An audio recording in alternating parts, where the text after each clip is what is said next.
Boa tarde. Acho que já estamos no ar e para iniciar o evento. O evento foi estabelecido com um programa ligeiro, que é só apreciar no plano jurídico as medidas anunciadas pelo Governo como mais habitação. Nós vamos tentar centrar-nos nos normativos que foram disponibilizados, no quadro projetos que foram disponibilizados, e sempre visto no final temos aqui algum debate. E para isso eu ia começar pela proposta de lei, que tem um conjunto de matérias muito, às vezes, disseminadas nos conjuntos dos diplomas anexos que também foram disponibilizados para o debate público, para se entender para como umas das medidas é preciso juntar as normas que estão na proposta de lei, às normas para as quais remete a continuação do regime e às vezes mesmo até o próprio anexo à lei que contempla também disciplina jurídica com relevância. Para começarmos de forma, diria, de índice, estabelecer um índice, na medida em que de seguida quer o Dr. Mateus Martins sobre a matéria do arrendamento, quer o Dr. Rui Rezende sobre a matéria da lei dos solos, que tem uma importância vital, quer o Dr. André Batoca na parte fiscal, podem, não só, e podem e vão fazê-lo, também retocar um bocadinho estas medidas para se perceber qual é a sua base de sustentabilidade, porque o que foi anunciado é agora vai haver arrendamento forçado, agora as pessoas vão perder as casas, isso é a mensagem política ou ideológica, nós vamos tentar centrar um bocadinho mais na componente normativa. Então, o primeiro capítulo é disposições gerais, mas apesar de ser disposições gerais, tem uma remissão para dois anexos à proposta de lei, que são dois regimes jurídicos, curiosamente. Depois temos, logo no capítulo 2, o aumento dos solos disponíveis para a habitação ou de custos controlados, que alteram um conjunto de diplomas, que o Rui Rezende vai tratar. O capítulo 3 sobre a isenção de um contrato, que é os contratos interadministrativos que são estabelecidos entre o IRU e a STAMO, para efeitos de desenvolvimento de determinados programas habitacionais, deixam de ter a fiscalização prévia do Tribunal de Contas. Depois o alojamento local, está no capítulo 4. É preciso remeter para o anexo 3 da proposta de lei, onde estabelece a contribuição extraordinária, sem isso não conseguimos entender o regime. O capítulo 5, sobre a verificação das condições de habitabilidade de fogos ou subarrendados, não é mais, na minha opinião, do que dar um poder acrescido ao IRU para poder notificar as câmaras, para poder interpelar as câmaras, para fazer um trabalho de fiscalização e de identificação de imóveis, para saber se estão em condições ou não de ser habitados e não estando para serem feitas obras coercivas. O capítulo 6 do arrendamento urbano, o Dr. Mateus Martins vai tratar, em especial o artigo 35 e 36 do NRAL e a limitação às novas rendas. O capítulo 7, aquisição de bens e imóveis por entidades públicas, eu iria tratar esta parte porque me parece importante, na medida em que há uma novidade ao dizer-se aquisição, que é o termo, aquisição de imóveis por entidades públicas. Mas o que é que se pretendeu, o que é que o legislador vem já estabelecer a este propósito? Pouco. Ou seja, vem autorizar as entidades públicas a adquirir imóveis para arrendamento acessível, é o artigo 14, mas em qualquer caso o valor da aquisição tem que ser compatível com o procedimento de avaliação e também, naturalmente, tem que respeitar as regras estabelecidas para o arrendamento acessível. Não é um bar aberto em que agora as entidades públicas compram imóveis como o entender. Tem limitações e por isso, embora seja só um artigo, vamos ver como é que a legislação complementar, dado que é uma proposta de lei, vai ser, a Assembleia da República, poderá indiretamente ser uma autorização para o Governo legislar, regulamentar esta medida. Espero que seja feita de forma aberta e também transparente, dado que aqui não podemos estar naturalmente perante uma autorização sem mais para o Estado comprar a quem quiser, por preço que quiser, habitações. O arrendamento forçado de habitações que está no capítulo 8º, mas que está uma parte, dado que remete para disposições que nós conhecemos, mas que tinha uma função diferente daquela que agora o Estado dá, foi eu que vou tratar esse assunto, e o capítulo 9 e o capítulo 10º, disposições fiscais e disposições transitórias, que têm medidas de natureza fiscal e não só. Vejam que no capítulo 10º, sobre disposições complementares, transitórias e afins, temos medidas como as condições de habitabilidade, como é que se estabelecem e os efeitos, a caducidade do registro do alojamento local, o regime simplificado para efeitos de licenciamento em determinadas circunstâncias, a renovação automática do ARIP, dos vistos gold e os seus procedimentos, o subsídio de rendas e ainda normas transitórias de matéria fiscal. É curioso como a proposta de lei digamos, deixa para o último capítulo um mix de vários ingredientes importantes que estão salpicados e que são difíceis depois de compreender, mas é o que cá está. Então, eu agora iria fazer aqui uma análise rápida àquilo que é o anexo 1 desta proposta de lei, que tem a ver com o regime de arrendamento para subarrendamento. E vou fazê-lo para depois enquadrar a participação do Manteigas Martins. Aquilo que a lei vem estabelecer, o Estado vai fazer um esforço e vai ter um procedimento próprio para ser arrendatário, tendo em vista subarrendar. Então, esse procedimento poderia-se entender que é um procedimento especialíssimo, é uma coisa transcendente, que há aqui uma renovação em matéria de arrendamento, da natureza do contrato, das garantias do contrato, enfim, das características do programa. Nada disso. Remete, sem mais, para o regime das rendas acessíveis, o arrendamento das rendas acessíveis, já tinha uma densidade, essa sim, grande, e depois diz que quem vai fazer este trabalho, logo no artigo 2º, entidades promotoras, é o Instituto de Habitação e Reabilitação Urbana, o IRU, e a gestão, participações imobiliárias S.A., que é uma sociedade de capitais públicos. Mas quando divide as tarefas entre estas duas entidades, o que nós ficamos a saber é que a gestão é que vai ser, digamos assim, o braço armado desta ofensiva. Ela é que vai ter a responsabilidade, no mínimo, de promover a identificação de imóveis que cumprem os requisitos do artigo 5º, que são imóveis que tenham capacidade para ser arrendados, e que também vai promover a vistoria desses bens imóveis, quando necessário, tendo em vista a testar as respectivas condições de habitabilidade. Os contratos de arrendamento vão ser celebrados pelo Estado, e depois o Estado estabelece subarrendamentos com as entidades que vão ser, com as pessoas, com as famílias, que vão ser, enfim, objeto de uma seleção, e mais uma vez, tem que respeitar, quer em termos de capacidade de esforço financeiro, quer em termos de agregado familiar, tem que respeitar os requisitos que a lei já estabelece. A lei que aqui é designada, e bem, aqui não falharam, pelo Decreto-Lei 68/2019, de 22 de maio. Pois nós vamos fazer um compacto destas disposições com aquilo que são as definições para poder, quando ler, ter, enfim, a visão integral do que aqui está. Bom, depois vamos considerar com aqui as condições de elegibilidade, quem é que pode, enfim, vir a estabelecer contratos de subarrendamento com o Estado, estabelecem aqui os agregados financeiros agregados, sempre por definição para a legislação já existente, estabelecem que os contratos de arrendamento, se nada for dito, podem ter uma determinada duração, mas no mínimo têm que ter outra duração, a comunicação às autoridades tributárias para efeitos das estão estabelecidas a favor dos proprietários que arrendem ao Estado, e depois nós no final colocamos aqui a tabela, que é a tabela das rendas acessíveis, para que se tenha uma ideia do que é que estamos a falar.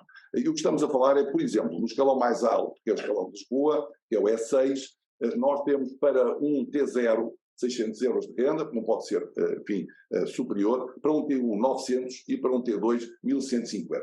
É evidente que mesmo na periferia de Lisboa não vai ser fácil encontrar quem quer disponibilizar essas habitações para o Estado arrendar e depois vir a subarrendar, porque as condições diferentes podem ser inferiores até para o subsídio de renda às outras entidades. Há aqui uma especificidade importante, as isenções que estão aqui previstas são significativas, temos que admitir, isenção total de IRS ou de IRC consoante aplicável, desde que sejam cumpridos os limites que estão nas rendas acessíveis. E os limites das rendas acessíveis estão no número 4 do artigo 4º deste diploma, que remete precisamente para o Decreto-Lei 68/2019, mas quando se, e também admite o diploma, enfim, o dispositivo que está aqui a ser proposto, se for negociado por um valor superior a esses limites que estão hoje na lei, até 30%, e aqui existe essa possibilidade, aí já não haverá isenções fiscais. Ou seja, se legal existente, os parâmetros existentes, a isenção é a mesma das rendas acessíveis, já estava previsto também a isenção total, mas se negociar valor superior, e pode ir até 30%, é uma autorização ao Estado para negociar, se negociar já não tem isenção fiscal. Bom, é algo que se admitiu, digo eu, lei, eu quero que se um bocadinho mais além, no valor das rendas, mas ao mesmo tempo não quis dar a isenção fiscal, que somada a esse acréscimo no valor da renda poderia ser excessivo. Não sei se é ou não é excessivo, mas foi esta a opção que foi tomada. Eu agora, antes de passarmos aos arrendamentos forçados, não é, ou coercivos, iria passar a palavra ao Dr. Manteigas Martins para tratar daquilo que é um regime muito peculiar, que é a alteração que a lei estabelece, a proposta pretende estabelecer aliás, pretende estabelecer ao artigo 35 e 36 do NRAL. Boa tarde a todos e obrigado pelo convite para estar aqui convosco para falar um pouco sobre esta matéria do arrendamento. E antes de referir as alterações concretas ao artigo 35 e artigo 36 da Lei 6 de 2006, haverá que referir que esta situação decorre do seguinte: tanto o artigo 35 como o artigo 36 perspectivavam que neste momento, durante um prazo de 10 anos, os inquilinos pagariam que invocassem que tinham um baixo rendimento, e esse baixo rendimento são 5 salários mínimos nacionais, o que significa, no momento atual, um rendimento da ordem dos 4.000 euros mensais. Portanto, quem tivesse invocado, ou vier a invocar agora, e por isso esta questão não se aplica só a todos os contratos que já estavam num processo de transição, como a contratos que porventura possam vir a ser objeto de transição no futuro, porque ainda há, de facto, imóveis, por uma razão ou outra, muitas porque estavam no meio, por inércia, por outras razões quaisquer, os senhorios não promoveram a transição, mas estarão sempre em tempo de o promover, e isto vem-lhes condicionar ou limitar muito todo este processo de transição, como veremos a seguir.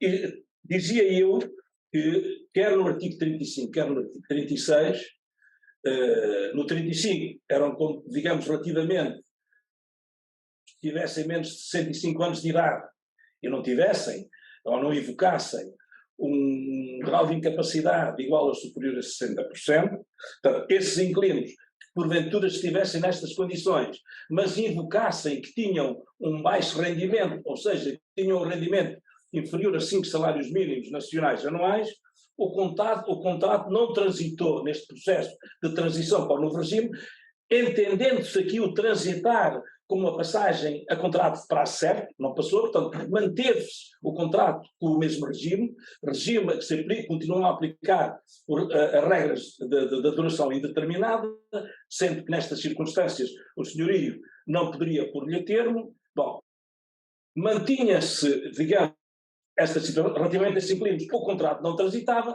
e, por outro lado, a renda a praticar neste processo de transição era fixada em função de uma percentagem do rendimento que viesse a ser atestado pela autoridade tributária, pela certidão relativamente ao rendimento do inquilino. Bom, a maior parte destas situações que se terão iniciado, na generalidade, logo que foi possível, nos termos da lei, final de 2012, princípios de 2013, que inicialmente tinham um período de transição de 5 anos, mas posteriormente este período de transição passou a 10, esse período terminaria agora no princípio de 2023, pelo que, ainda no ano transato, o legislador suspendeu esta hipótese de, ao fim dos 10 de se fazer esta transição para contrato de prazo certo e atualizar a renda em função do valor patrimonial do imóvel,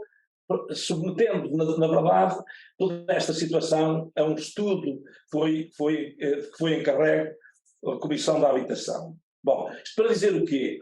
Bom, em princípio, nesta altura, estaríamos em condições legais, face à legislação em vigor, de poder haver uma atualização de renda destes arrendamentos que tinham uma renda fixada em função do rendimento do agregado familiar do inquilino, e o que estaria previsto antes é que esta atualização de renda seria acompanhada de um subsídio de renda que compensasse o que inquilino iria pagar a mais nestas circunstâncias. Bom, esta alteração foi agora feita, quer o artigo 35, quer o artigo 36 do NRAL, vem, no fim de contas, por fim a isto. Ou seja, vem dizer que, e depois já vamos um pouquinho mais em pormenor, vem dizer que já não há essa atualização em função do valor patrimonial do imóvel, do 1,15 do valor patrimonial do imóvel. Ou seja,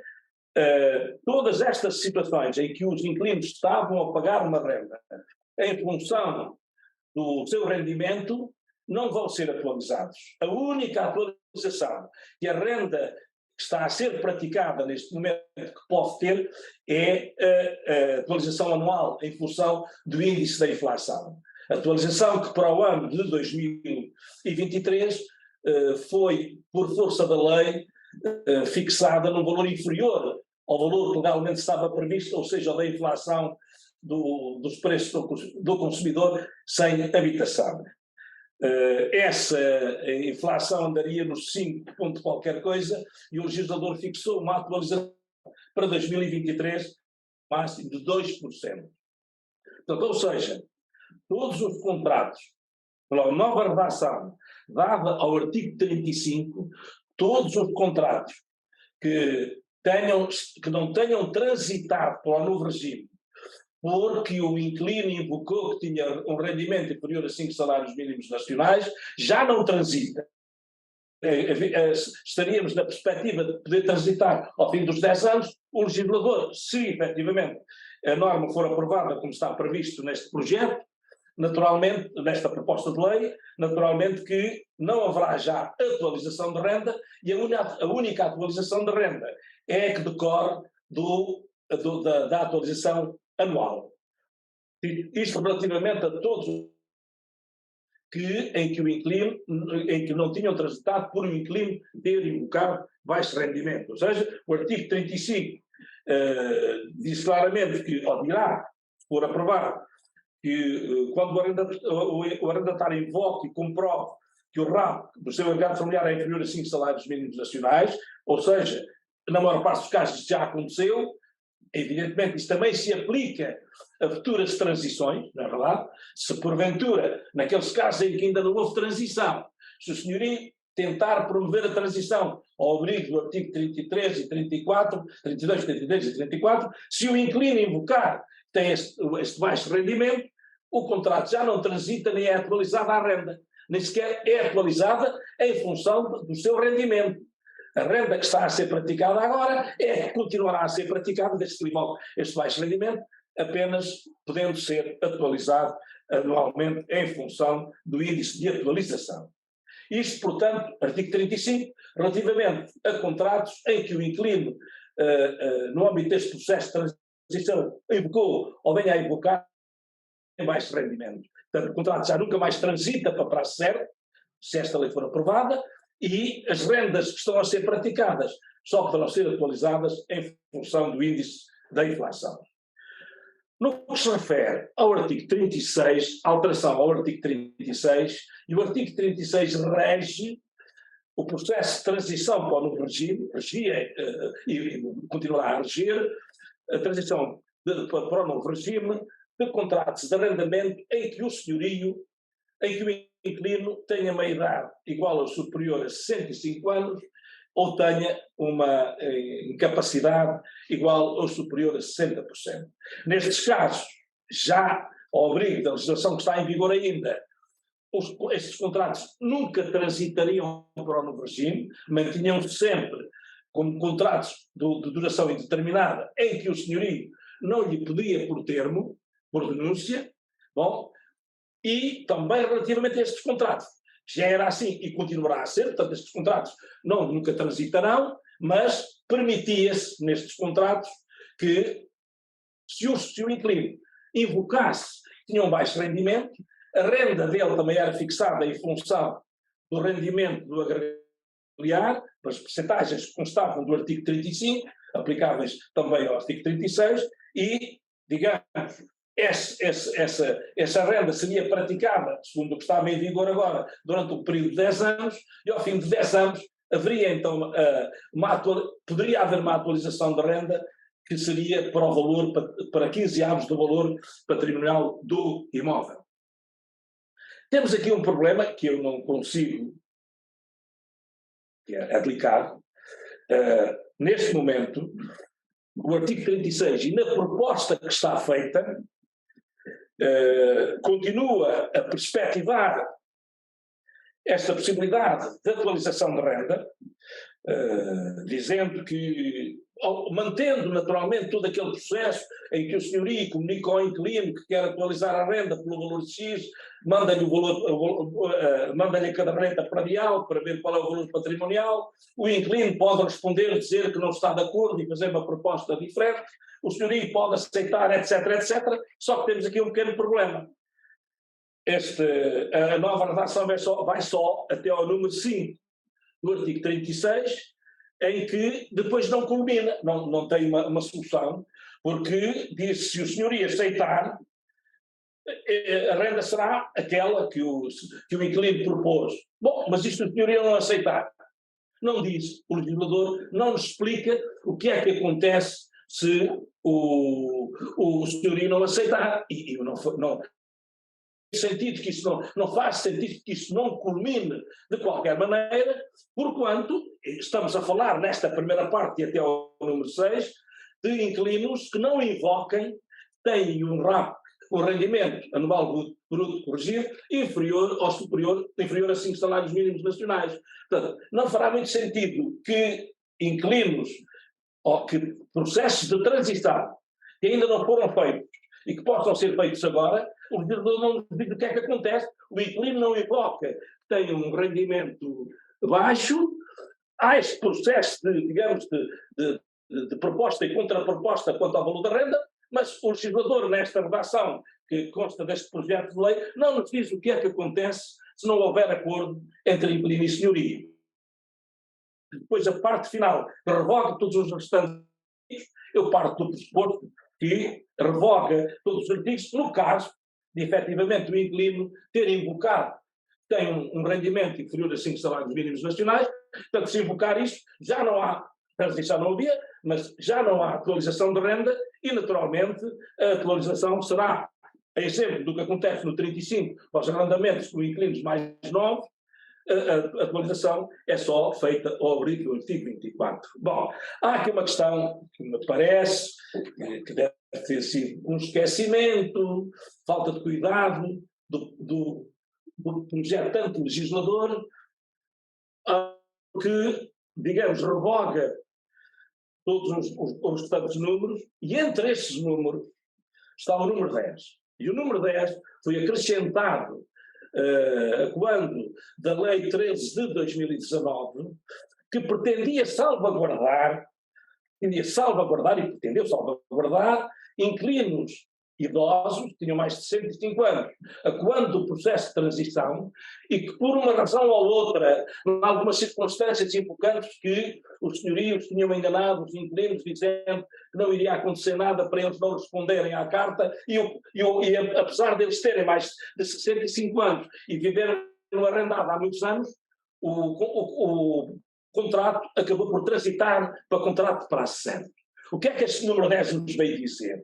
Veio determinar que, se o inquilino já morasse no arrendado há mais de 15 anos, e na altura em que houve a transição já tivesse idade igual ou superior a 65 anos, ou um grau de incapacidade igual ou superior a 60%, nestas circunstâncias, apesar do contrato ter transitado para prazo certo, o senhorio não se podia opor à renovação.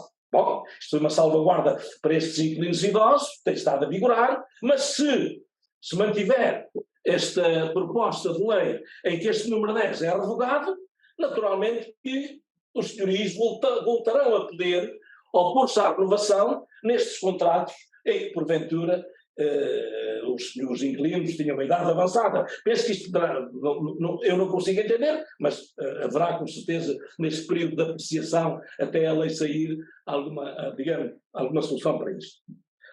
Bom, quanto à questão do arrendamento, digamos, isto é a parte aos arrendamentos antigos, a parte substancial e muito importante de alteração aos arrendamentos antigos. Artigo 35 e 36. Mas há, de facto, também uma alteração muito significativa ao arrendamento, que consta do artigo 13 deste projeto, e que consiste em limitar as rendas de futuros contratos de arrendamento, desde que o imóvel que vai ser objeto desse novo arrendamento tenha estado arrendado, digamos, nos últimos 5 anos, tenha havido um contrato de arrendamento que não tenha terminado há mais de 5 anos. E qual é a limitação? Portanto, o que o legislador vem dizer é, neste momento, aliás, a preocupação é aquela que têm dito, que de facto tem havido aqui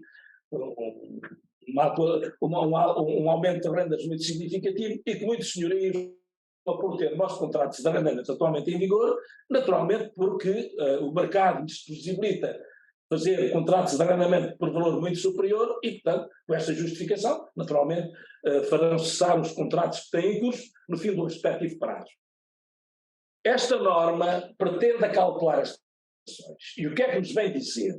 Vem dizer que, tendo havido um contrato de arrendamento relativamente a esse imóvel, que não tenha terminado há mais de 5 anos, bom, o novo contrato de arrendamento que agora irá ser objeto o arrendado, o imóvel, não pode ter uma renda superior àquela que teria sido ultimamente praticada, que pode ter sido há 1 ano, há 2, há 3, ou há 4, ou há 5.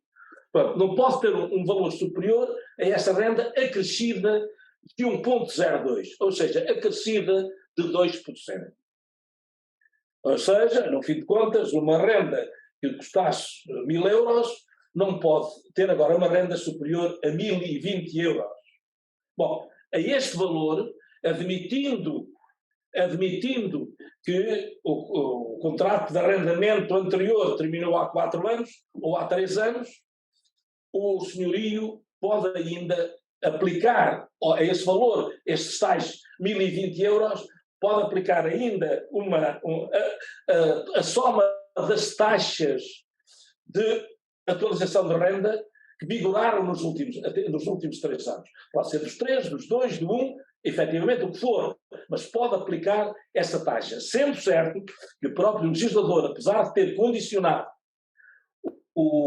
as atualizações durante o ano de 2023, ter condicionado a um aumento de 2%, uma vez que a inflação para este efeito seria de 5,3%, o legislador entende que para esta hipótese de atualização da nova renda, para o ano de 2023, aplicar-se a taxa de 1,0543, ou seja, 5,43%.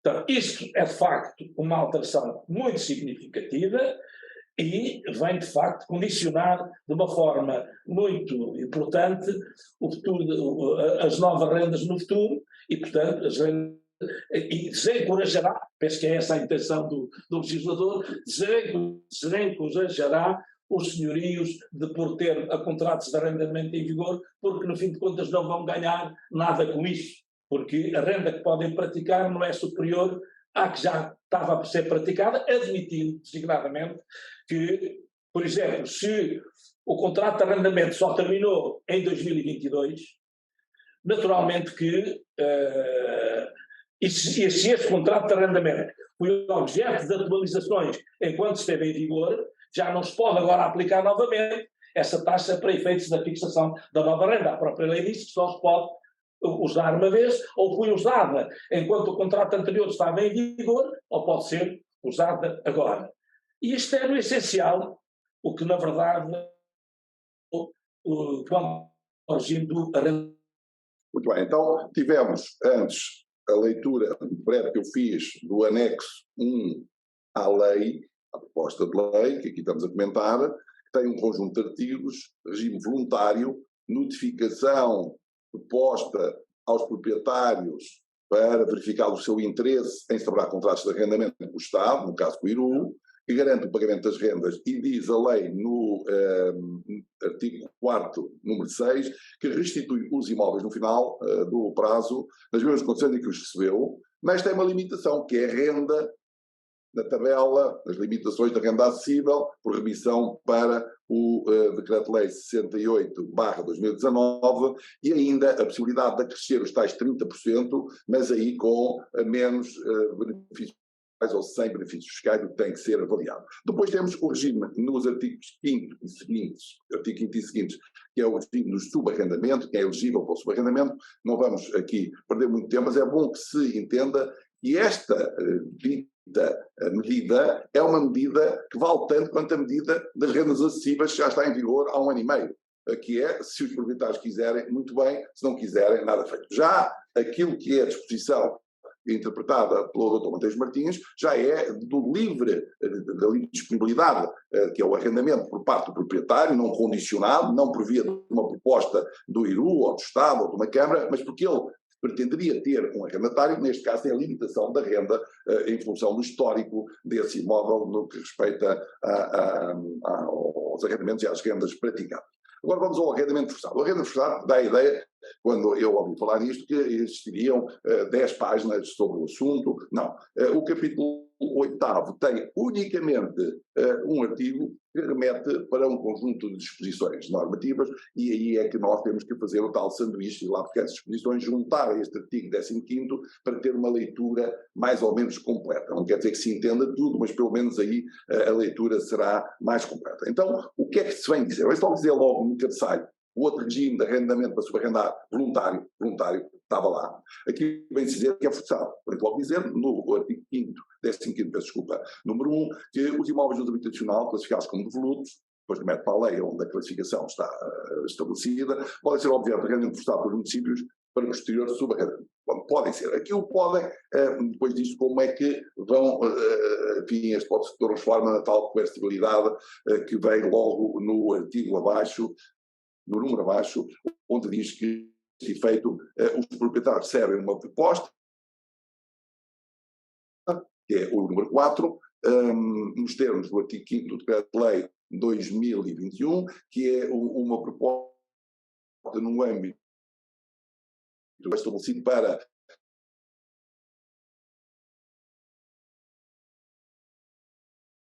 ou com os particulares que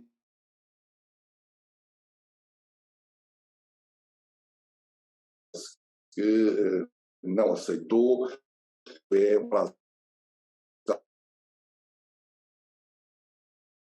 previsto, se quiser dar.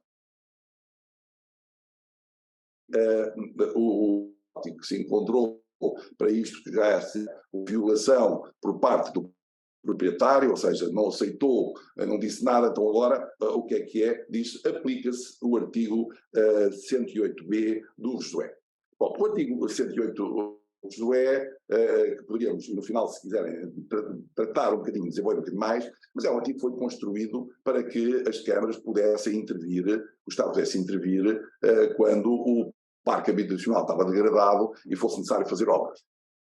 Fazer obras, o Estado tinha um devedor, aí poderia executar ou, para compensar o valor que tinha de crédito, arrendar forçadamente o imóvel e compensar, recebia as rendas e fazia a compensação no valor do seu crédito. Isso era uma execução coerciva contra um devedor, não era uma execução contra um não devedor. Tinha que haver dívida para que pudesse, enfim, se optar nos termos deste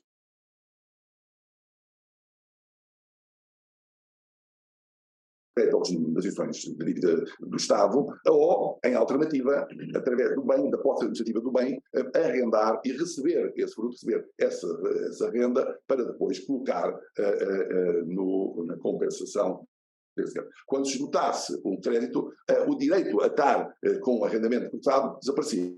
Por isso, a base para o qual o legislador remete, que é o artigo 108b do Josué, era uma base para permitir que o Estado se ressarcisse, tivesse do dinheiro que adiantou em substituição de quem tinha causado um dano, que era deixar um imóvel abandonado, um imóvel que não esteve a essas condições mínimas de habitabilidade. E aí percebia-se, porquê? Porque quem tem um imóvel não pode causar insegurança, não pode causar dano público, não pode, enfim, estragar o ambiente residencial no qual onde ele se insere, e a partir daí cabe, naturalmente, ao fiscalizador impor, quer coimas, quer impor um determinado resultado. O resultado que impunha era, não fazes as obras, faço eu, ao proprietário, depois tenho aqui uma conta que tenho que apresentar a alguém, vou-te executar, vou penhorar, se não quiser penhorar, mas é executar, o que é que vou fazer? Vou pegar no teu imóvel, posse administrativa, e vou colocá-lo no arrendamento para ressarcir. Isto era tão simples, nós depois transcrevemos, juntamos a este artigo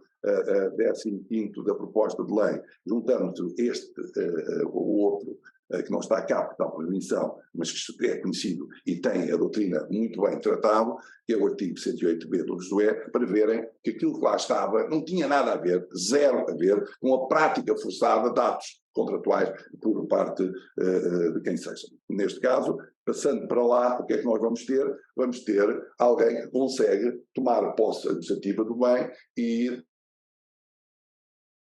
depois de arrendá-lo, sem que, é outra coisa, sem que se perceba muito bem até quando é que o pode arrendar, em que termos é que o pode fazer, mas também sabemos que a renda que vai praticar, para não haver dúvida, vai praticar, é mesmo o regime das rendas acessíveis, ou seja, são as rendas que estão tabeladas, não são as rendas de mercado. O Estado não vai fazer remax a dizer agora vou pegar ali naquilo e vou arrendar, remax, desculpem, ou a publicidade, de fazer de uma operadora que estabelece, digamos assim, a comercialização daquilo. Não, o Estado vai avaliar aquele imóvel, vai tê-lo, digamos assim, devidamente cadastrado, vai ver quanto é que é a renda que pode ser praticada, de acordo com os limites que estão estabelecidos na lei e na portaria que estabelece essas rendas, que ainda há pouco fiz menção e que está anexa ao normativo dos arrendamentos para subarrendar, foi aí que nós colocámos, depois vamos disponibilizar esse texto. Vamos lá ver o que é um T2 dá 1.100, dá 1.200, é por isso que arrenda. É assim que faz, não é de outra maneira. Há aqui uma medida que aqui se estabelece, que é que naturalmente o Estado garante que entrega o dinheiro ao proprietário, só faltava, mas mesmo esse mecanismo não está muito tratado. Mereceria, na minha opinião, apesar de entender que é abusiva a possibilidade de alguém tomar posse administrativa para obrigar outro a celebrar um contrato, mas mesmo assim acho que deveria de haver aqui um desenvolvimento mais capaz desta intenção de arrendar forçadamente imóveis sem ser com fundamento em dívidas e também sem ser com fundamento na necessidade de realizar obras, porque o próprio jogador diz que preferencialmente, diz o número 2 do artigo 15º, que preferencialmente vou ler, o arrendamento forçado que se refere ao número 1 é realizado preferencialmente sobre imóveis que unam de habitabilidade, possibilita o seu imediato arrendamento. Não é o critério do artigo 108b do Josué, que é prédios degradados que necessitem de intervenção, é o contrário, prédios de frações que não necessitem de intervenção e estejam aptas a ser sujeitas a arrendamento. Agora passava a palavra ao Rezende para tratar daquilo que é a política dos solos e como é que poderíamos gerar um efeito, que é um efeito, esse sim, que permite reduzir a parcela que no preço de uma casa nós temos que considerar que é a componente do terreno. Muito obrigado a todos que hoje perderam o seu tempo, ganharam, verificaremos no final, a participar na presente antena aberta. E, a propósito do capítulo 2 da proposta de lei 64 de 23, de 2023, o proponente legislador fala em aumento dos solos disponíveis para habitação.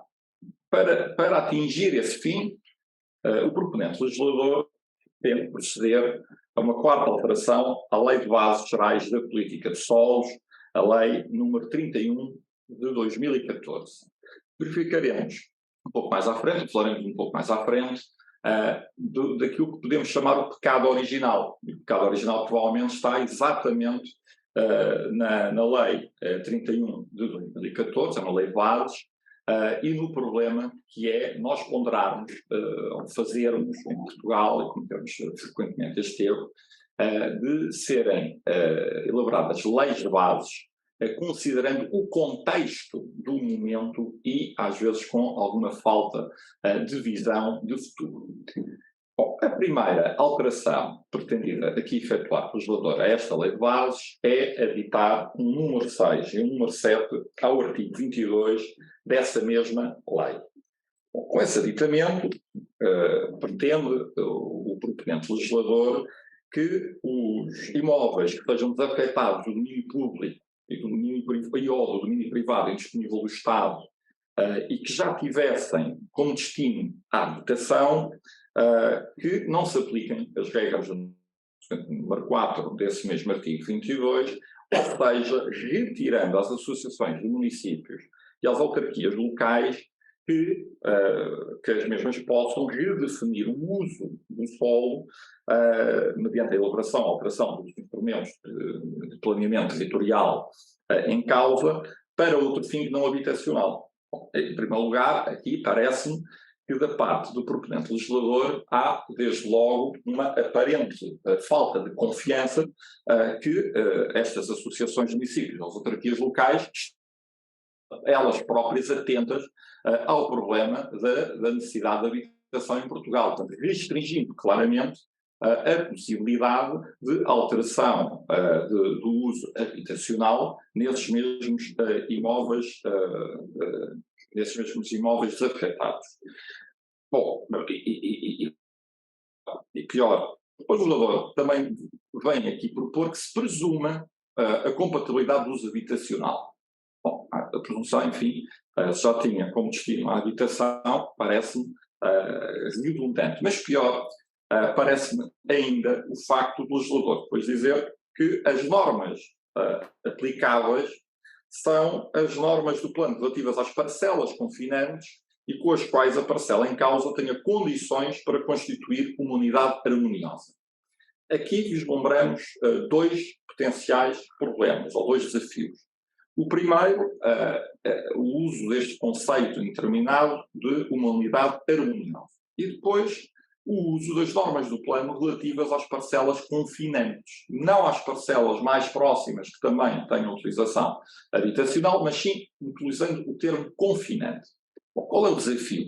Bom, podemos perfeitamente ter um imóvel que preencha todos estes requisitos e todas as parcelas confinantes com o mesmo não sejam de uso habitacional. E aí coloca-se a questão de saber quais então é que serão as normas aplicáveis. A segunda alteração, também por via de aditamento, é ao artigo 9 da Lei dos Solos. E aqui prevemos que o proponente legislador entenda-se que o direito de preferência seja alargado sempre que esteja em causa a promoção da habitação pública ou custos controlados. Direito de preferência sobre qualquer negócio de transmissão onerosa de prédios entre particulares. Bom, também aqui parece-nos que estamos aqui a colocar um entrave, um novo entrave à normalidade do comércio das transmissões onerosas entre particulares, dizendo o proponente legislador, entenda-se, que é a sua pretensão que qualquer transmissão onerosa possa ser objeto de direito de preferência pelo Estado, caso, ou por entidades públicas, caso efetivamente seja alegado que é para fins de promoção da habitação pública ou a custos controlados, porque, enfim, bastante exacerbado. Depois, o legislador também propõe a alteração, mais uma vez, por via de aditamento, do artigo 65 e do artigo 66 da Lei dos Solos. Aqui, essencialmente, acrescenta a habitação pública ou custos controlados aos objetivos de redistribuição de benefícios e encargos no âmbito de instrumentos habitativos, o que nos parece realmente que é algo que a própria Lei dos Solos, originariamente, já devia ter previsto e não previu, não vislumbramos aqui esta alteração, seja uma alteração especialmente relevante.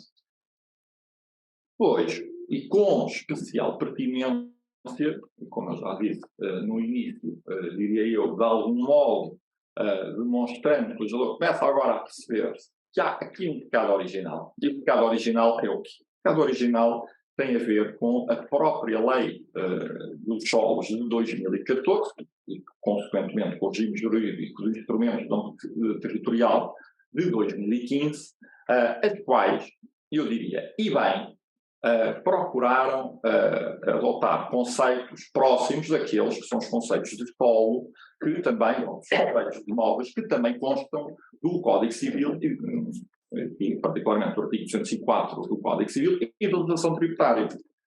Eu recordo que foi com a Lei dos Solos de 2014 e com o regime jurídico do Gestão Territorial de 2015 que nós deixámos de ter a previsão de solo urbanizável e de zonas de urbanização programada.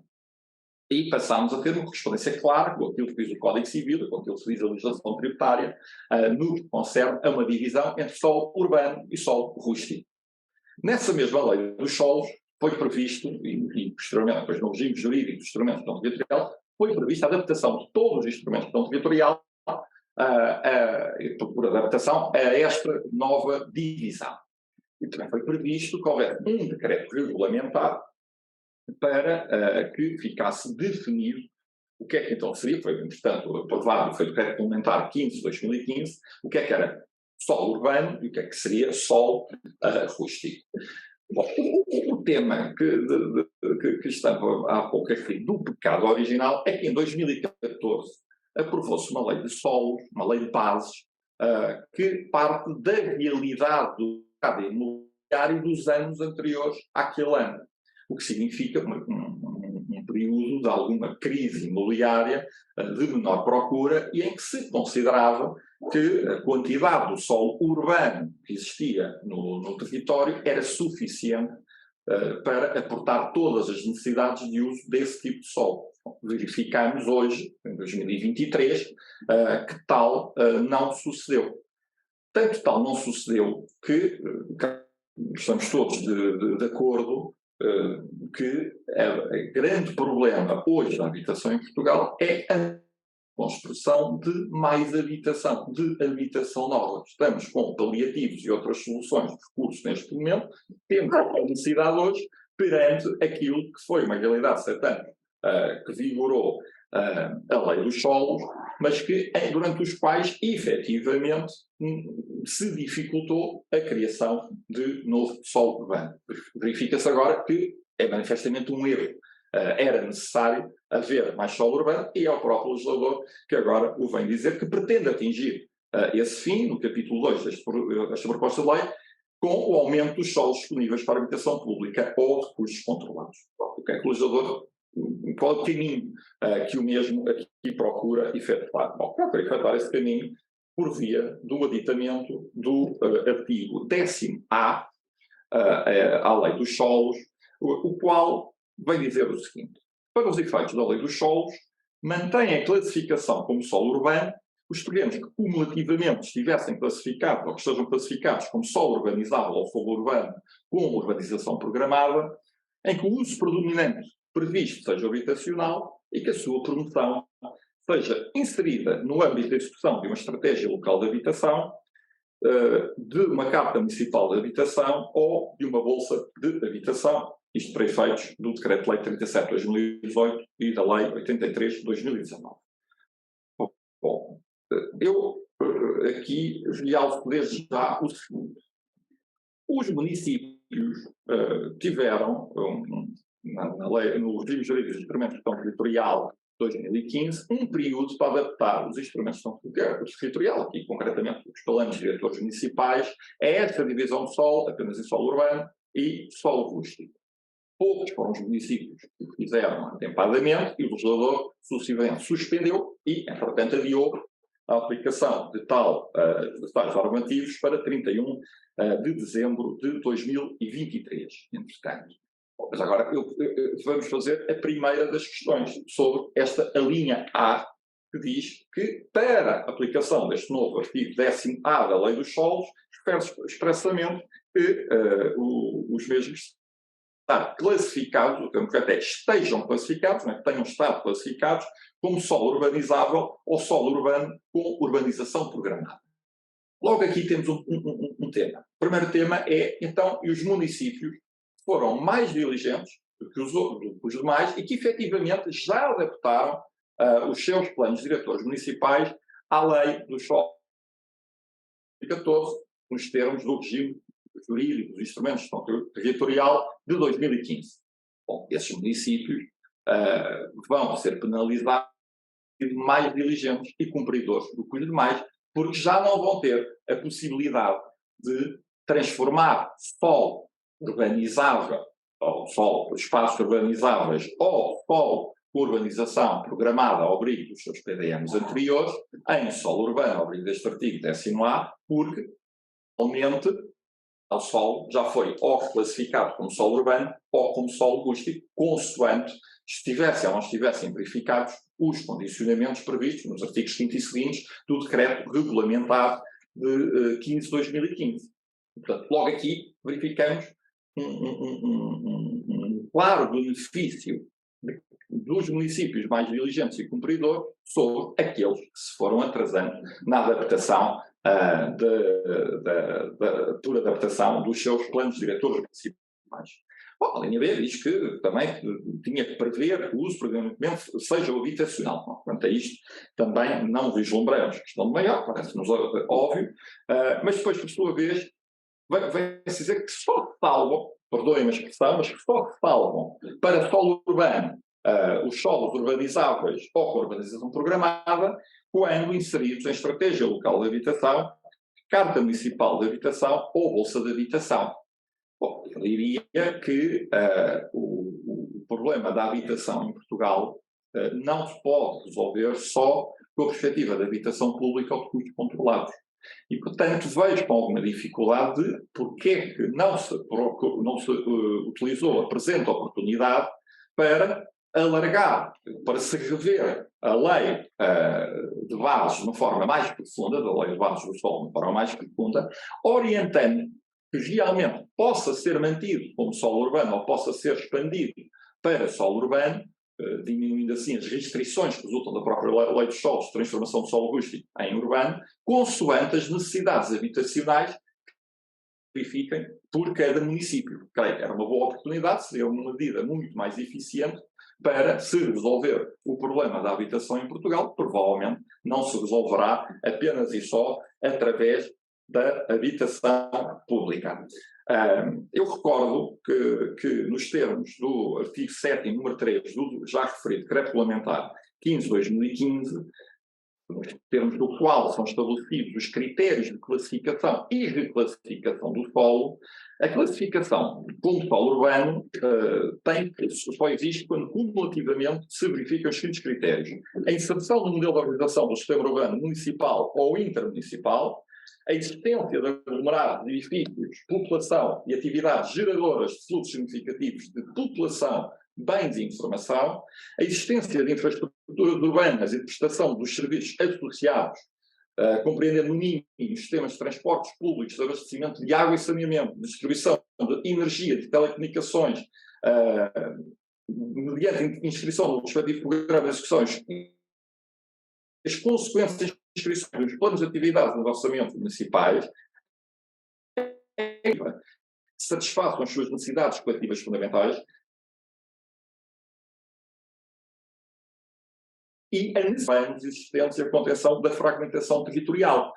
Ora, não alterando, e portanto, prevendo-se nesta linha C que só aplicamos a situações de habitação pública ou custos controlados. Nestes capítulos, só para a habitação pública e custos controlados. O aumento dos solos e mantendo-se estas regras extraordinariamente restritivas de classificação para solo urbano, se nós estamos aqui a prever a necessidade de existência prévia de transportes públicos, o que, como devem compreender, não existe se estivermos a alargar para uma zona que hoje não esteja urbanizada. Naturalmente, os transportes públicos não existem para servir ninguém e, portanto, automaticamente eles não existirão e, não existindo, não temos a hipótese de reclassificar o solo. Não me parece que houvesse necessidade de ser tão restritivo, não parece necessidade sequer de editar o presente artigo à lei do solo. Parece-me sim que havia a necessidade de repensarmos o artigo 10º da lei dos solos e de repensarmos os critérios extremamente restritivos de classificação como solo urbano perante uma imperativa necessidade, como todos concordamos, esta própria proposta de lei fundamenta-se nesta mesma necessidade, como sendo hoje um imperativo urgente nacional de nós respondermos às necessidades de habitação que não estão neste momento a ser supridas de forma conveniente. E parece-me que só prevendo igualmente um aumento dos solos disponíveis para a habitação promovida por particulares e não só para a habitação pública ou de custos controlados, é que tal será possível. Muito bem, mais uma inserção, caso o aditamento que não, enfim, permite ter um resultado compatível com os objetivos. Eu ainda há pouco tinha mencionado o artigo 108b do Joé, a propósito, e não posso deixar de exemplo o número 2, em que diz o auto inicial proprietário, bem como os mais titulares de direitos reais, sendo edificados a partir do ato de transmissão da posse, do ato de transmissão da posse, é uma medida que se iniciará em termos de arrendamento forçado por este ato de posse, direito administrativo puro, ato administrativo, tudo isso, e depois a seguir diz que ao arrendamento forçado aplicam-se as disposições do artigo 656 do Código Civil, ou seja, a consignação de rendimentos. Depois, número 4, o arrendamento forçado está feito à inscrição no registro predial, e depois, número 5, a Câmara procede a uma prestação de contas. Vejam que isto tudo é estruturado quando há dívida do proprietário, e não quando o proprietário é credor do município. E por isso, ao remeter para um artigo que tem 12 números, no caso são 12 números, com uma disciplina que foi trabalhada, concretizada, desenvolvida para finalidade totalmente diversa, não conseguimos naturalmente atingir o resultado. A única coisa que se consegue é manter o nome. Também o artigo 108b fala em arrendamento forçado, e o legislador no artigo 15 da proposta de lei também refere arrendamento forçado. Agora ia passar ao André Batoca para dar aqui, já foram feitos alguns comentários, penso eu, sobre a questão dos benefícios, mas agora, em geral, os benefícios que o legislador vem aqui juntar às medidas de promoção da habitação. Muito obrigado e boa tarde a todos. Obrigado pelo tempo e pela atenção. Procurarei dar aqui umas notas breves sobre alguns aspectos que me merecem o comentário sobre os benefícios fiscais e também sobre a técnica legislativa, e como já ouvimos, o legislador parece, nesta proposta, coloca em anexo aquilo que podia e deveria, na minha opinião, estar mais concretizado no corpo desta proposta, e eu começaria por destacar também o que já tivemos a oportunidade de analisar em termos breves, no que diz respeito aos benefícios fiscais associados ao regime de arrendamento para subarrendamento, onde, além da isenção prevista para os arrendamentos prediais em sede IRS e DRC, mediante os critérios que aí estão definidos, o legislador vem também estabelecer uma possibilidade, e é essa a técnica legislativa, para os municípios isentarem de IMI os contratos de arrendamentos abrangidos por este regime específico. O que me parece, em concreto, criando esta, se me permite a expressão, aparente disfuncionalidade e colocando do lado dos municípios, para atribuir essa isenção, teremos aqui, se calhar, uma porta aberta para alguma desigualdade que venha a surgir em função de município a município, e até que, na minha opinião, poderia passar por critérios mais objetivos, à semelhança do que acontece em outros regimes de benefícios fiscais, para permitir uma maior clareza na atribuição desta isenção que está aqui, em sede IMI, colocada ao sabor da vontade dos municípios. Além disso, e se atentarmos no artigo 9 desse anexo 1, podemos verificar que o legislador estabelece aqui quase uma imposição para o proprietário que beneficia deste regime, fazer um registro desse contrato, comunicar à autoridade tributária e, por sua vez, também tem que informar o IRU dessa promoção do registro, e também há aqui uma articulação a confirmar se este contrato se enquadra ou não neste regime. Na minha opinião, parece que uma medida um bocadinho contraditória com toda a filosofia simplex que temos assistido ao longo dos anos, e com as plataformas que nós temos, quer do lado da autoridade tributária, quer do lado das entidades públicas, impunha-se aqui uma simplificação para uma lógica um bocadinho burocrática, que pode, com prazos curtos, impondo o prazo de 5 dias úteis, comunicação entre entidades administrativas, com as dificuldades que por vezes podem surgir e que poderão culminar com a não aplicação, em última instância, destes benefícios por um mero prazo ou uma falha de comunicação, por exemplo, entre o IRU e a autoridade tributária. Parece-nos que esta técnica legislativa. Em segundo lugar, gostaria também de destacar algo que tem merecido bastante análise, também apontamentos críticos, o que também foi deixado para, em sede de anexo, que é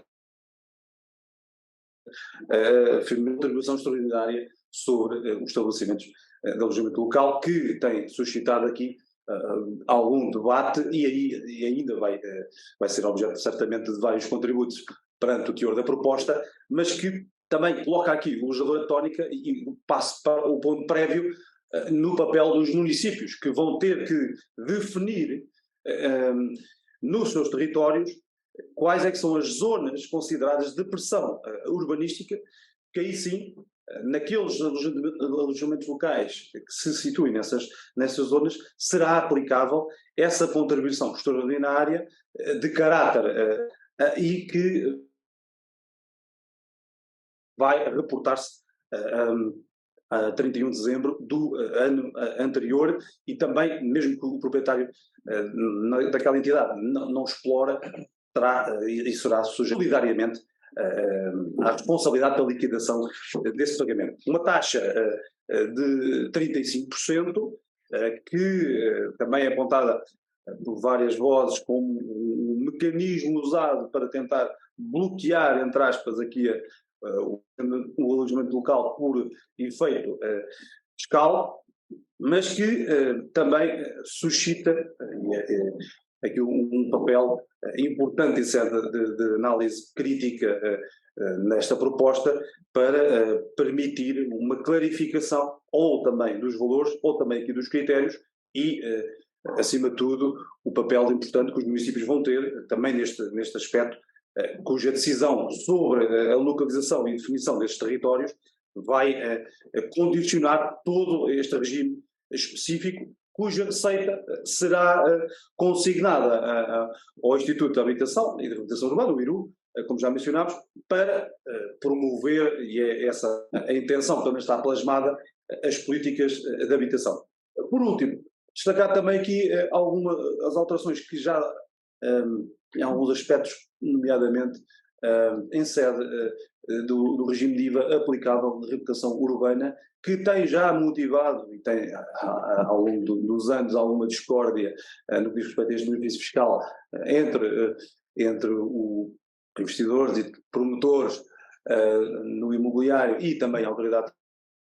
Contra aqui a revogação da norma que permite a redução da taxa de IVA em sede dos imóveis ou dos investimentos integrados em áreas de reabilitação urbana e com alguma técnica legislativa que deixa aqui a alteração do conceito de reabilitação urbana para um conteúdo que pode abrir a porta e obviamente bloquear esse tipo de investimentos, mas que consideramos que ainda estamos na fase de análise e de promoção de contributos perante o teor desta proposta e que neste aspecto, indicamos aqui em termos muito breves, poderão ser objeto de análise e obter aqui uma redação final que venha a cautelar, por um lado, os direitos dos cidadãos, por outro lado, a melhor articulação entre as entidades administrativas aqui envolvidas, seja os municípios, seja a autoridade tributária, seja o IRU, para não chegarmos ao final e quando tivermos a aplicação desta lei, do ponto de vista da dificuldade entre a ligação a essas entidades, acabamos por ser prejudicados. Este é o meu contributo. Obrigado. Muito bem. Eu, quanto à questão do alojamento local, ontem, num debate na televisão, o secretário de Estado veio deixar claro que esta contribuição especial, extraordinária, era, digamos assim, uma aposta do governo no sentido de empurrar, no sentido de deslocar aquilo que hoje são imóveis colocados no alojamento local para a habitação. Isso claramente, dado que o 35% aplicáveis, enfim, a uma conta que será difícil de fazer, mas que alguém fará, com tributação sobre os rendimentos, dá aqui um peso grande. Mas deixamos isso para depois, já vejo que há ali uma mão no ar do Dr. João Espanha também para intervir, e vamos ter com certeza sobre este ponto uma boa intervenção, já passo, mas queria dizer que quanto ao alojamento local, o artigo 9º da proposta de lei estabelece alterações ao artigo 7º, 9º, 21º e 28º do Decreto-Lei 128/2014, 29 de agosto, na sua atual redação, onde uma muito importante alteração é do artigo 9º, com os poderes que transmite à Assembleia de Condóminos, no sentido de fazer cessar, em determinadas circunstâncias, a licença de alojamento local. E depois não é como antes estava estabelecido, é o Presidente da Câmara que vê se sinal, só informa o Presidente da Câmara e automaticamente os efeitos produzem-se da deliberação, enquanto não houver deliberação em sentido contrário, cessou, caducou, está cancelada a licença de alojamento local. É importante, vale a pena ler a nova redação, que nós também vamos disponibilizar com a redação antiga para se comparar, vale a pena ver os efeitos que uma Assembleia de Condóminos pode produzir, o poder que é dado para o efeito. Também, em nível da fiscalização, o artigo 21º, no que diz respeito à ASAI, também estabelece na ASAI, às câmaras municipais, às juntas de freguesia, também uma competência de fiscalização muito mais profunda do que aquilo que se passava atualmente, e para além disso, os efeitos da fiscalização também são de relevância assinalável. Pois quanto à duração, já tem sido comentado, até uma duração de 5 anos, a possibilidade de são determinadas condições, enfim, tudo isso está no novo artigo 6A, foi editado esse regime do alojamento local. Por isso, nós, o que é que tem um alojamento local? Uma pressão por via da contribuição extraordinária, temos uma pressão por via da fiscalização, uma pressão por via da indisponibilidade de transmissão da licença, cada vez os requisitos são mais apertados, e também, naturalmente, aquilo que já mencionei, das assembleias de condóminos poderem ter aqui uma intervenção.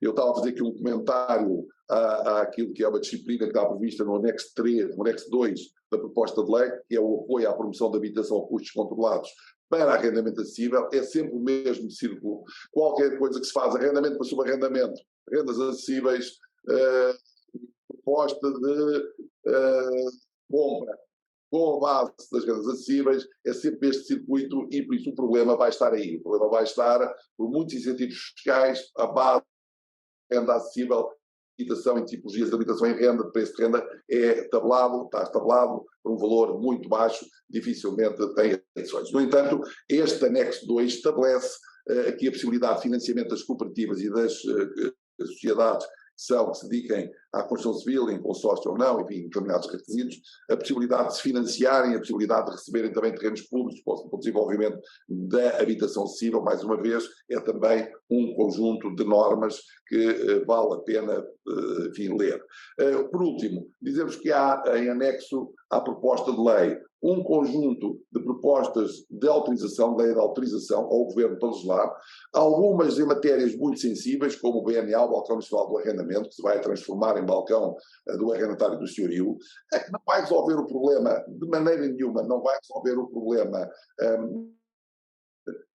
dependências das ações de despejo, enfim, da dificuldade de podermos processar um litígio em conjunto. No entanto, a memória justificativa dessa proposta de lei indica que esse é o objetivo, mas dificilmente podem ler, tem um conjunto de normas, de objetivos na autorização, depois há preciso ver a lei que concretizará essa medida, é importante. Também existe aqui uma outra proposta para efeitos de autorizar o Governo a estabelecer apoios às rendas, e ainda a questão dos financiamentos, que também terá que depender dessa autorização.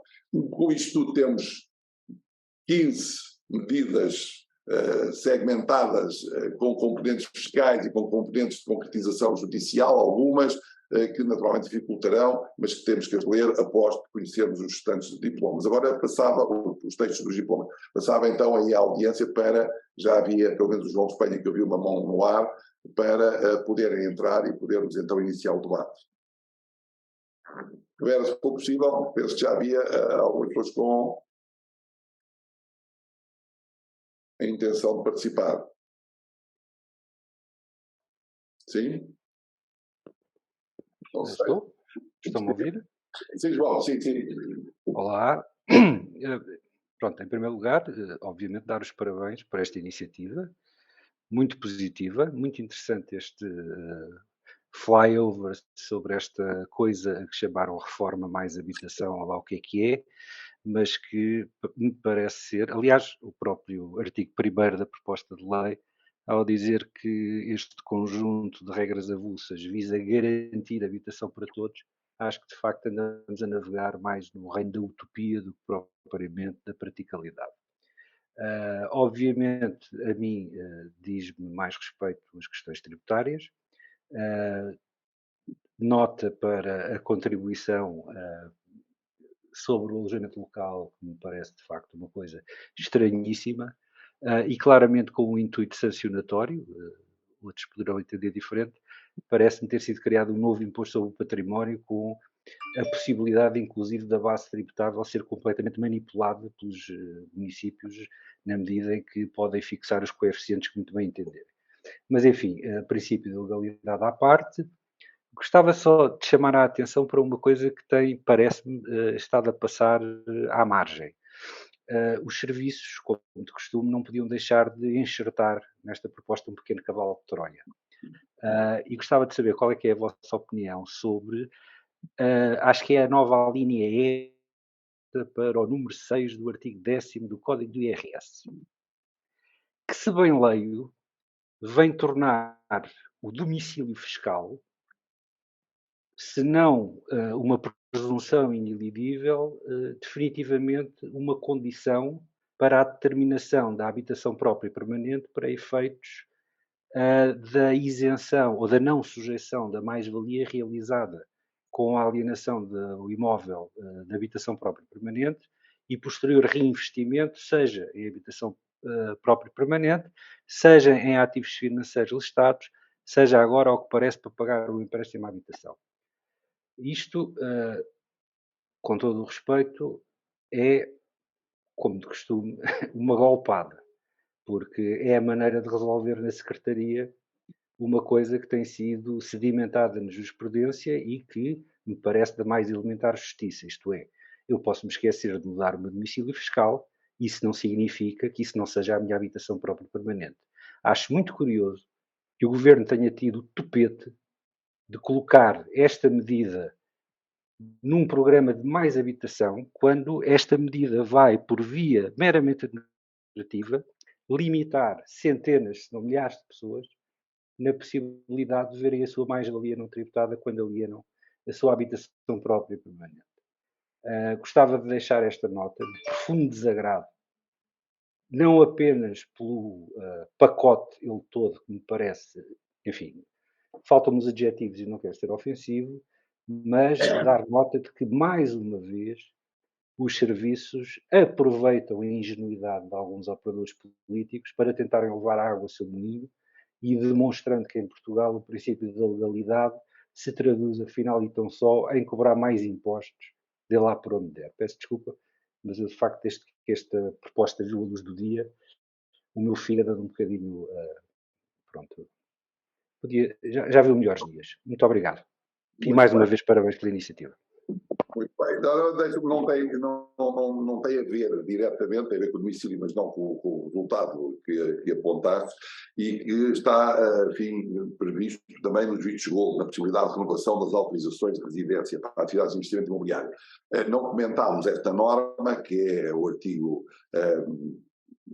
31º da proposta de lei, mas que é importante. Isto limita os vistos gold, cancela os vistos gold, permite a renovação e das pendências dos pedidos pendentes, desde que verificadas duas possibilidades, ou que exista um registro de contrato de arrendamento junto do Portal das Finanças, no caso de imóveis arrendados com prazo tal, ou que o documento que ateste, no caso de imóveis destinados à habitação permanente, que o titular tem o seu domicílio ou do seu descendente. Isso é só a renovação dessas autorizações de residência nas situações em que o imóvel é para a habitação e, se for arrendado ou tiver o domicílio fiscal, o titular do ARI ou o descendente nesse local. No que diz respeito ao efeito que estavas a mencionar, eu não tinha passado por aí, também não é a minha especialidade, não tinha passado por aí, mas existem aqui outras menções à perda de benefícios, nomeadamente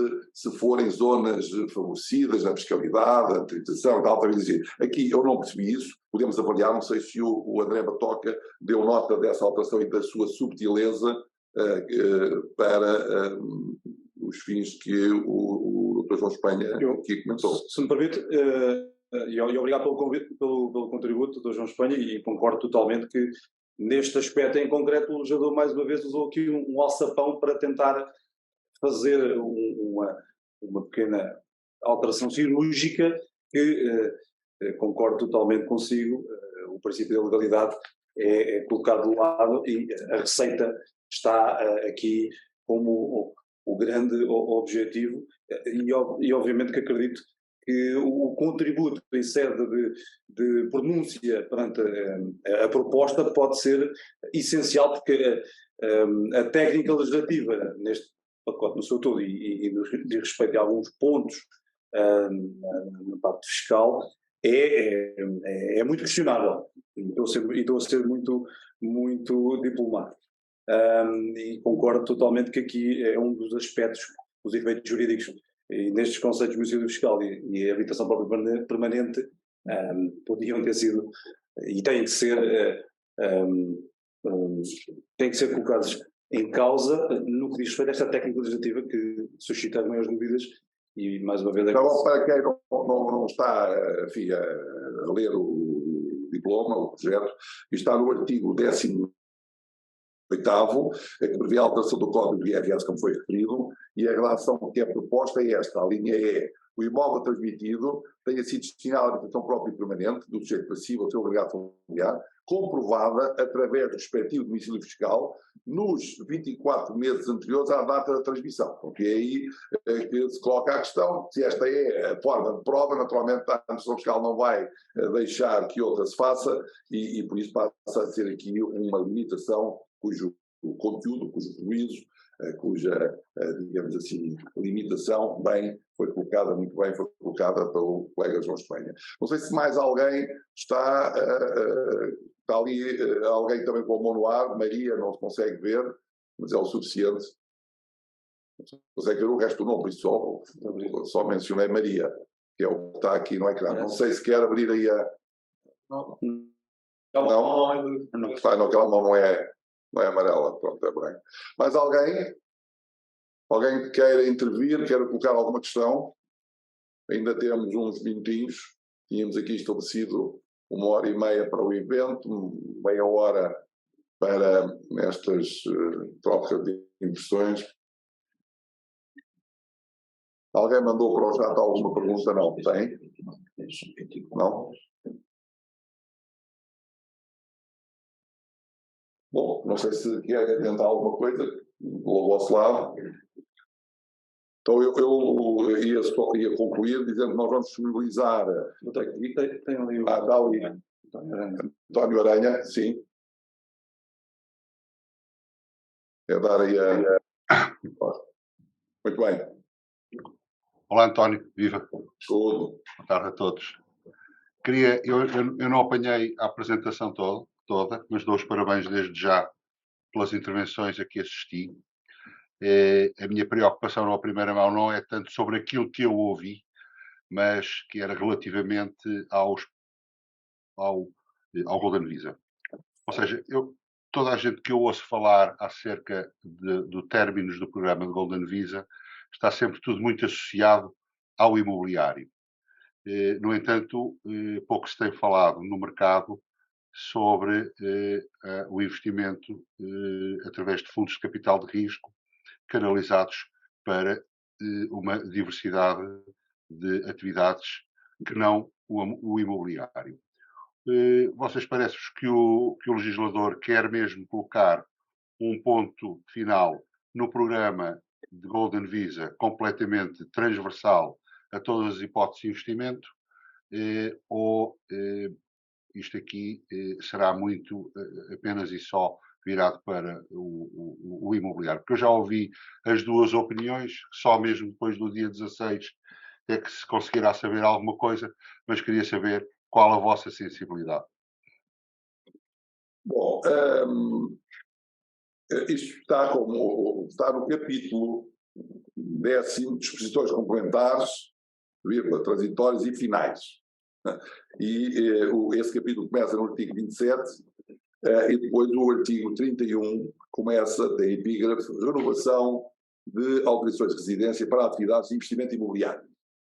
Em mais lado nenhum se fala que vai haver uma revogação integral. Eu, nas normas que estão aqui previstas revogar, eu estive a ver, posso ter visto mal, não há aqui uma revogação expressa desse diploma que nós chamamos de Golden Visa, enfim. Por isso, partindo daí, pode estar naturalmente a cometer um lapso de não ter verificado as normas revogatórias, porque a norma revogatória que está aqui, o diploma dos vistos gold, é a lei 27, e não aparece, diz só que a linha A, a linha A na sua atual relação, por isso revoga no artigo 36 da norma revogatória a linha D do número 1, o número 2 a 4 do artigo 3º, o artigo 90A e a linha E do número 1 do artigo da lei 23 de 2007, e por isso esta a alteração tem que se ver o que é que ela estabelece. O que é que tem sido feito de crítica para já? A crítica que tem sido feita é, se existem várias componentes de investimento, e uma delas é o investimento imobiliário, se o investimento imobiliário se desdobra em bens suscetíveis de ter uma utilidade habitacional e outros que não têm, podem ser lojas, podem ser qualquer outro tipo de utilidade. Porque é que aqui se estabeleceu as limitações até na autorização de renovação, não é? Se não prevê a possibilidade de renovar, a não ser aquelas circunstâncias, obviamente não vão aprovar. Por isso que aqui está fora a possibilidade de haver mais investimento imobiliário para vistos gold, não há dúvida nenhuma, não é? É as situações da linha D do número 1 do artigo 3º da lei PPP, não há dúvida. E para se renovar é preciso que se mantenha um fim habitacional próprio ou alheio. Tem que ter um contrato de arrendamento para a habitação, com mais de 3 anos, ou utilizar o próprio ou os seus descendentes, para isso fazer tal prova com o domicílio fiscal, através do registro da autoridade tributária. Parece-me que essa questão está esclarecida de todo. Depois, se também revogou o resto, nós tínhamos que ir compatibilizar isto com as normas que estão ali da revogação. Não se tem comentado mas o princípio que foi anunciado era que efetivamente os vistos gold estão a criar um dano na habitação, nos preços da habitação, estão a utilizar recursos para construir para um destinatário próprio, não é o destinatário que habita, e daí a tal da ideia da Disney, ou seja, estão nas mãos de alguém, mas depois vêm ver os poucos portugueses que ainda sobram e mais uns estrangeiros que de vez em quando passam por aqui. Não me parece que tivesse no plano programático uma intenção de destruir completamente o investimento estrangeiro associado à autorização de residência. Agora tínhamos que ir ver aqui a norma. Sinceramente não fiz esse tipo de trabalho, mas está lá a norma obrigatória, vamos ver quais as alíneas que revogam para além da norma do artigo 31, que unicamente estabelece a questão das renovações. Vejam que depois do artigo 32 também trata dos pedidos de autorização de residência para atividade de investimento pendentes. E aí diz que os pedidos de concessão de autorização de residência para exercício da atividade de investimento, solicitados no termo da linha D, mantém-se válido desde que faça a prova de que é para a habitação própria ou para arrendamento, porque também estabelece aqui um regime para os pedidos pendentes ao abrigo da linha D. Eu não tenho aqui o artigo 3º da lei 23 de 2007, eu penso que a linha B é o investimento imobiliário e o investimento em sociedade, o investimento está nas outras alíneas anteriores. Se for assim, dado que a norma revogatória só contempla a linha B e o número 2 e 4 do artigo 3º, é ver se está fora ou não está fora os outros tipos de investimento. Eu depois vou dizer uma nota agora quando distribuímos esta papelaria, dado que não tivemos o cuidado de ir ver para dar uma resposta, depois quando distribuirmos aqui estes documentos vamos pôr a nota se está ou não está incluída a divulgação das outras formas de investimento. Se está, não é se está, é se a lei contém intenção política, sim. Agora, se a lei tocou nisso, temos que ir confirmar. Mais alguma questão? António Noven diz. Está? António Aranha? Só para agradecer a exposição. Muito obrigado. Ok. Mais alguém? Não? Então, penso que estamos a finalizar, ou finalizamos, aliás, vamos distribuir a documentação onde se liga aquilo que são as disposições da proposta de lei com as disposições para as quais a mesma remete, para permitir uma leitura mais fácil. Vamos fazer alguns comentários em algumas das disposições que entendemos que já merecem um especial comentário, um alerta, e vamos continuar, enfim, a tentar, nas antenas abertas da RSA, comentar, tentar elucidar um bocadinho estes objetivos políticos que depois, no nosso lado, tem que ter, sobretudo, uma análise jurídica, e é isso que estamos aqui a tentar fazer. Está ali Sérgio Brito, com a mão no ar, não sei se é mesmo vontade de participar, se for, ainda damos uns minutinhos. Só em resposta ao Dr. António Aranha e em resposta à sua questão, a revogação do artigo 90A da Lei 23 de 2007 revoga completamente os vistos gold para efeitos de investimento, qualquer que seja a sua forma. Muito bem. Na norma revogatória, agora fazer esse confronto. A norma revogatória, como ainda há pouco analisámos, tem a previsão desse artigo, não é? Da revogação, não é? Sim, está correto. Está prevista a revogação integral do artigo 90A, que refere precisamente o a artigo autorização da residência para atividade de investimento. O que nós temos aí que ver é isso mesmo. Eu já disse há pouco o artigo que estava em causa. É o artigo 36. Exatamente, o artigo 36, e agora, enfim, nós não temos esse cuidado, é ver se o incluiu. O professor disse que sim, disse, o artigo incluído tem que se ver. E aquilo que está a mencionar é o artigo 90, que está aqui, não é? E inclusive não está prevista qualquer, pela minha análise, qualquer previsão de renovação dos vistos gold já atribuídos para outros efeitos. Mas também não está para os vistos de imóveis que não são habitacionais. Pronto, imagina alguém que comprou uma unidade de alojamento, um empreendimento turístico que é tratado como residencial há 50 anos, e nós temos muitos arredores de Lisboa, e a pessoa comprou aquilo, nem sabe se é uma unidade de alojamento, se é uma fração habitacional, não ligou, comprou. Se quiser renovar, não consegue, porque não tem um fim habitacional, não é? E no caso, se for uma fração habitacional, sim, se for uma loja, não. Por isso, também na componente de investimento imobiliário, porque o doutor trata, segmenta de investimento imobiliário, só tomou em atenção aquilo que tem um fim habitacional. Até fica a dúvida, se eu tenho uma casa, enfim, alguém que está a beneficiar de um visto gold, e arrenda a casa a uma empresa para a habitação, saber se é ou não é, embora o contrato seja para a habitação, mas a empresa não vai habitar, se ela persegue ou não persegue a finalidade que o legislador estabeleceu, que é aumentar o número de habitações no sentido de pessoas dentro de uma casa e não do fim. Ou se eu arrendo a uma pessoa que depois vai estabelecer aí alojamento local. Porque, como sabe, muitos dos arrendamentos que são feitos com a finalidade de habitação e depois o explorador, o arrendatário, faz alojamento local, não é? Muitas vezes não se tem o cuidado de dizer habitação / alojamento local. E se for esse caso, vale ou não vale para efeito da renovação do ARI? Porque há pessoas que têm essas casas já comprometidas em contratos de arrendamento, pessoas beneficiárias da autorização de residência, e agora quando forem pedir a renovação, não conseguem demonstrar que aquela casa está para a habitação se o legislador entender que é restritivo. Tem uma licença de habitação, mas tem uma utilização que não é de habitação porque é de alojamento local ou é turística. Por isso não tratou desse segmento, mas naturalmente ao estar aqui, e muito bem fez, ao estar aqui a revogação expressa do artigo 90A, não há dúvida nenhuma, não foi esquecimento, não. Tá? Obrigado também pelo seu apontamento de decisão, está bem? Mais alguma questão?